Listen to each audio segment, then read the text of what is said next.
Google நிறுவனம் பயனர்களுக்கு பழைய ஜிமெயில் யூசர் நேமை மாற்றிக்கொள்ளும் வசதியை கொண்டு வர இருக்கு.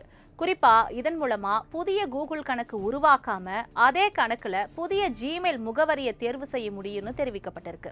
மேலும் இந்த புதிய அப்டேட் @gmail.com முடியும் மெயில் முகவரிகளுக்கு மட்டும்தான் பொருந்தும்னு தெரிவிக்கப்பட்டிருக்கு. அதாவது ஒரு கூகுள் கணக்குல பழைய ஜிமெயில் ஐடியை மாற்றி புதிய ஜிமெயில் யூசர் நேமை தேர்வு செய்யலாம்னு கூறப்படுது. அதே நேரத்துல இந்த மாற்றத்தால Google drive, photos, YouTube, play store போன்ற சேவைகளில் உள்ள டேட்டா, வாங்கிய சப்ஸ்கிரிப்ஷன்கள் அல்லது கணக்கு வரலாற்றுல எந்த பாதிப்பும் ஏற்படாதுன்னு தெரிவிக்கப்பட்டிருக்கு. இந்த புதிய அம்சத்தை பயனர்கள் கூகுள் அக்கவுண்ட் செட்டிங்ஸ்ல பர்சனல் இன்ஃபோ மற்றும் இமெயில் பகுதியில் இந்த ஆப்ஷன் இருக்கான்னு சரிபார்க்க முடியும்னு தெரிவிக்கப்பட்டிருக்கு. குறிப்பா ஒரு முறை யூசர் நேம் மாற்றம் செஞ்ச பிறகு பழைய ஜிமெயில் ஐடி மற்றும் புதிய ஜிமெயில் ஐடிக்கும் வரும் மெயில்கள் ஒரே இன்பாக்ஸில் கிடைக்கும்னு சொல்லப்படுது. மேலும் லாகின் செய்யும் போது இரு மெயில் முகவரிகளையும் பயன்படுத்த முடியும்னு தெரிவிக்கப்பட்டிருக்கு.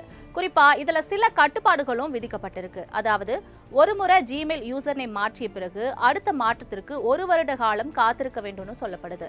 அதே நேரத்துல பழைய ஐடிக்கு மீண்டும் போகக்கூடிய வசதியும் இருக்குன்னு கூறப்படுது.